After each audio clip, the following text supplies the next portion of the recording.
Merci de nous rejoindre sur Viva, mesdames, messieurs. Bonsoir. Voici les principaux titres. Le statut particulier de la capitale fait toujours des bruits. Après les députés et les politiciens, voici que les personnels de la commune haussent le ton.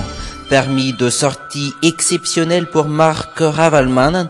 L'ancien chef de l'État fut invité pour participer à une réunion rentrant dans le cadre de la réconciliation nationale. Une nouvelle rencontre sans Didier Ratsirek et Ange Radzuel. Immersion chez les pompiers. Aujourd'hui, ils sont très débordés. En cause, la multiplication des effondrements dans la capitale, des effondrements et des éboulements qui ont fait déjà depuis dimanche 4 morts. Dans les actualités internationales, nous irons en Égypte où l'armée a décidé de frapper les positions du groupe de l'État islamique en Libye pour venger ses morts, puis à Copenhague où des milliers de gens se sont recueillis en silence en mémoire de ceux qui ont perdu la vie le week-end dernier.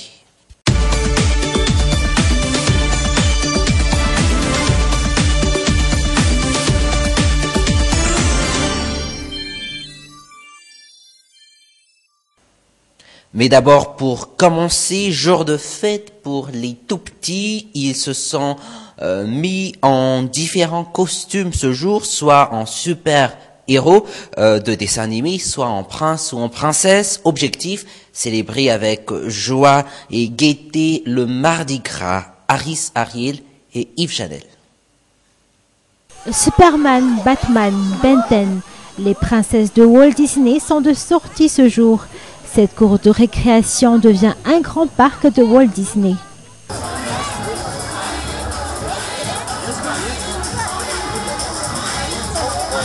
Cris et joie retentissent dans cette cour de récréation. Euphorie totale dans la cour. Bonheur éphémère durant ce jour dans ces costumes de super-héros. Ici, les enfants ont été stricts envers leurs parents pour le choix de leur déguisement. Spider-Man est mon héros. J'ai choisi d'être plus simple cette année. Voilà pourquoi j'ai choisi un face painting. Je ne porte aucun déguisement car je n'ai pas su quel héros me conviendrait. Même les parents se sont mis au jeu du déguisement. Place maintenant aux chorégraphies tant attendues par les enfants durant les carnavals.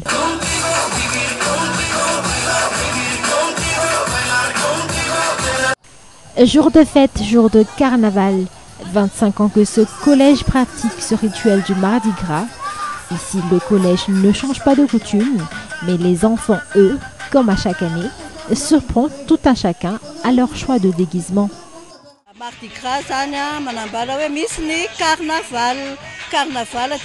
Comme chaque année, notre école choisit de célébrer le Mardi Gras. Pour notre école, Mardi Gras signifie carnaval. Voilà pourquoi les enfants se sont déguisés. Cette année, le thème s'est porté sur les héros et les princesses. Les héros et princesses. Goûter, jeu, mais aussi danse ont contribué à cette journée de Mardi Gras. Une journée qui n'a pas laissé les enfants indifférents. Ici, le mot du jour est le sourire. Sachez que Mardi Gras est d'abord une fête chrétienne. Mardi Gras reste alors une date liée à la tradition chrétienne avant d'être un jour de festival ou encore une fête des crêpes. Autre sujet, depuis le début de semaine, au moins 4 personnes perdent la vie suite à l'effondrement des murs de soutènement, à des éboulements ou également à des effondrements. Dimanche soir, par exemple, à Manzakamiaden. Manzakamiaden était le théâtre d'un drame faisant 2 morts. La même soirée, 2 autres personnes périssent à Soaniran. Pourquoi ces effondrements? Quels sont les problèmes? Nous avons visité un lycée technique et nous avons posé les questions pour bien comprendre. C'est un reportage signé Marna Tunjav et Nzar Ranjiansu. Et les futurs chefs de chantier en plein travail. Un de ceux qui contribuent à leur développement et connaissance, c'est ingénieur en bâtiment et travaux publics.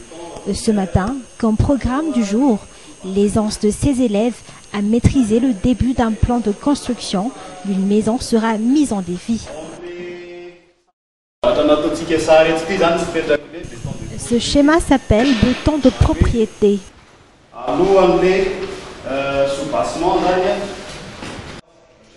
Un plan de construction dépend cependant de la nature du terrain. Si le terrain est en pente, le plan de construction ainsi que les matériaux utilisés devront être renforcés. Au final, le plan devrait s'apparenter à ce schéma-ci, dessiné par un professionnel.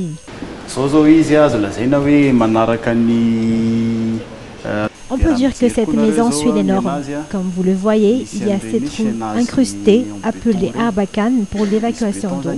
Et au milieu, il y a le chaînage en béton afin de renforcer le mur.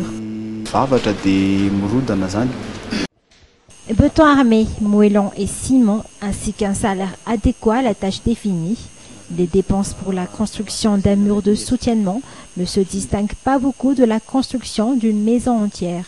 Pour cet ingénieur, l'indifférence que portent les gens sur l'importance des principes à effectuer lors de la construction d'un mur de soutènement est la raison principale de l'écroulement d'une maison. Beaucoup de personnes ne suivent pas les normes. Ils utilisent des matériaux inappropriés. Les normes se basent sur l'utilisation de pierres pour la construction de murs de soutènement, mais certains utilisent des briques, ce qui est fortement interdit. Entre autres, la construction. Tous murs de soutènement doivent être revisités avant chaque saison de pluie. Si toutes les démarches à faire seront accomplies de bonne et due forme, un mur de soutènement devrait durer 80 ans, et encore plus si le propriétaire en prend soin afin d'éviter les fissures. Et à chaque fois que de tels drames surviennent, ils sont les premiers à être contactés, ils tentent de sauver la vie humaine, ils se sentent les pompiers. Et depuis le début de la saison des pluies cette année, ils sont débordés. Nous les avons rendu visite. Totale immersion chez les pompiers de Tsaralalan avec Marna Tunjav et Nzar Ranjiansu.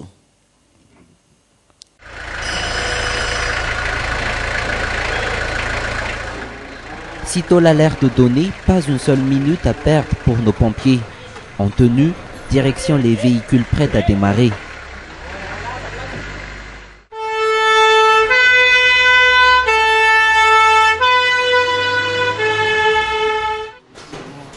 L'alerte venait de ce bureau.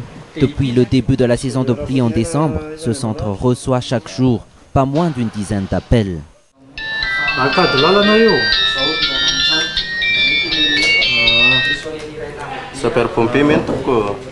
Au bout du fil, la plupart des appels à l'aide pour effondrement ou pour éboulement.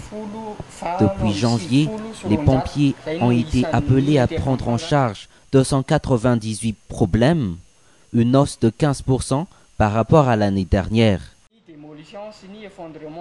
Les démolitions consistent surtout à voir de près les maisons à risque d'écroulement, pouvant engendrer des catastrophes au sein de la société. Comme vous le voyez sur le tableau, le nombre de démolitions est de 72. Par contre, les effondrements sont au nombre de 62. En plus de ce qui se passe sur la capitale, les pompiers s'envolent au secours des problèmes très urgents des communes environnantes. Le lieutenant Ranjian Arsu s'occupe de l'organisation des secourismes auprès des sapeurs-pompiers de la capitale. Les démolitions dépendent surtout de l'état des maisons. Certaines sont sur les voies publiques et peuvent entraîner de gros dégâts. Dans ce cas-là, les pompiers doivent intervenir le plus vite possible. Les voisins, Depuis un certain temps, les sapeurs-pompiers filtrent chaque appel entrant. Sur une cinquantaine d'appels reçus, ils doivent faire des recoupements afin d'éviter les fausses alertes données par des gens mal intentionnés. Parlant maintenant politique, les anciens chefs de l'État, Mark Ravalomanan, Albert Zaf, se sont rencontrés au Palais des Sports Mamas avec le président Eradjon Armampian ce jour dans le cadre du processus de réconciliation nationale, une rencontre préparatoire de la suite à donner à ce processus conduite par les chefs d'église du FFKM, mais en l'absence de Didier Ratsirek et de l'ancien président de la transition, Andy Radziwill, qui ont pourtant envoyé des représentants. À 5 mois des communales, grand au sein des personnels de la commune urbaine d'Antananarivo. Ils sont contre la subdivision, la division ou le découpage de la capitale en 6 communes distinctes. Cela entraînera des problèmes pour eux, des problèmes financiers, logistiques, mais également techniques. Les détails avec Touvra Gudunjavoun et Yves Chanel. Découper la commune urbaine d'Antananarivo signifie partage des budgets. Qu'en est-il alors des arrondissements à faible revenu? Pourront-ils payer les salaires de ces personnels? Telles sont les premières craintes des personnels de la commune urbaine d'Antananarivo.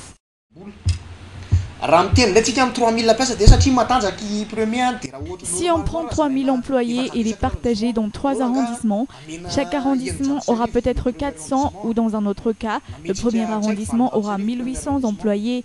800 d'entre eux proviendront sûrement du premier arrondissement.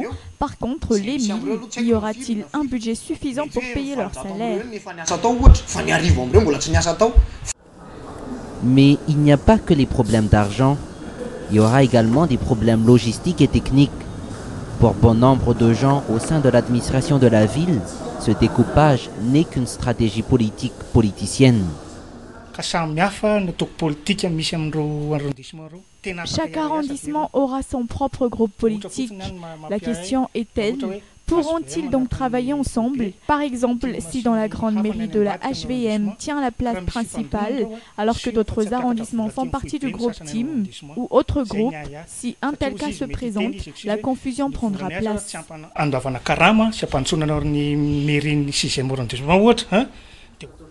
Laz occupait à un certain temps le poste de directeur de l'informatique et de la communication auprès de la commune urbaine d'Antananarivo. Laz est en connaissance de cause et pense que disséquer la commune aura des impacts.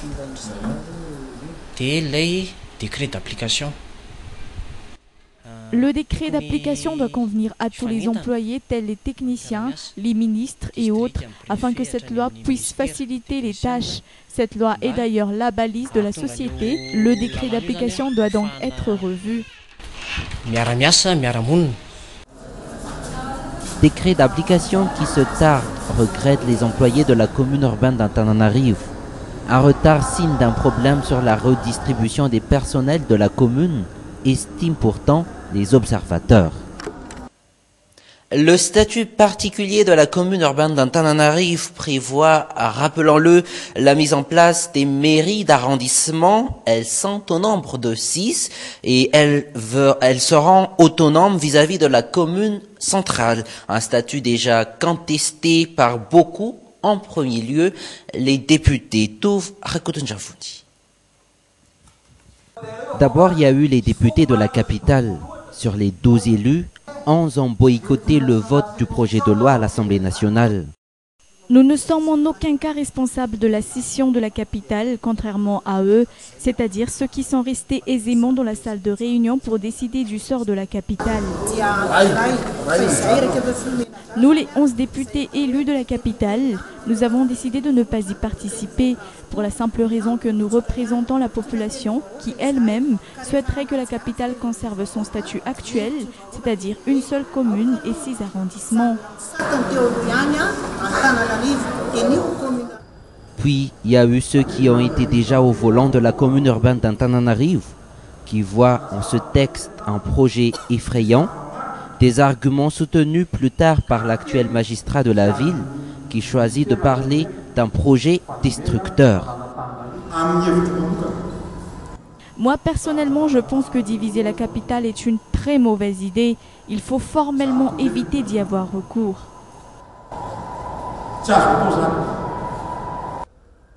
À un certain moment, les techniciens et spécialistes de la décentralisation se sont également montés au créneau, comme beaucoup de Tananariviens qui refusent le clivage de la ville des 1000.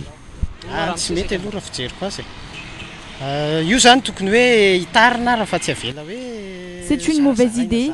Il faut plutôt penser à l'élargir et à l'étendre à son avantage, mais surtout pas la diviser. Ça changera tout et notamment la communication entre la population.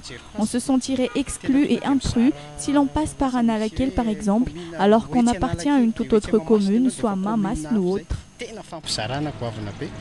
Na le fifampivezivezena atao anatin'ny tanàna raha zany. Raha ho ana manokana ohatra tsy dia mety. Personnellement, je suis contre. J'ai mes raisons et croyez-moi, si vous les connaissiez, vous partagerez cet avis.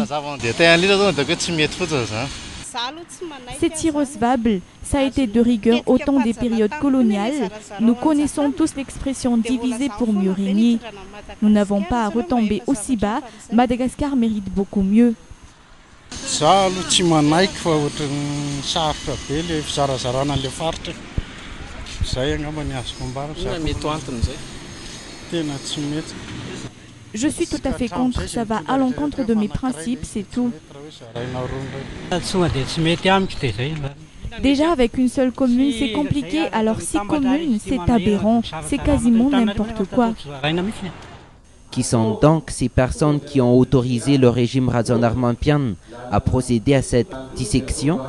Elles sont les proches des gouvernants et ce sont celles qui ont peur de perdre beaucoup et en premier lieu leurs avantages.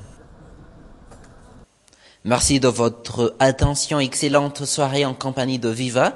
Prochain rendez-vous demain à la même heure. Au revoir.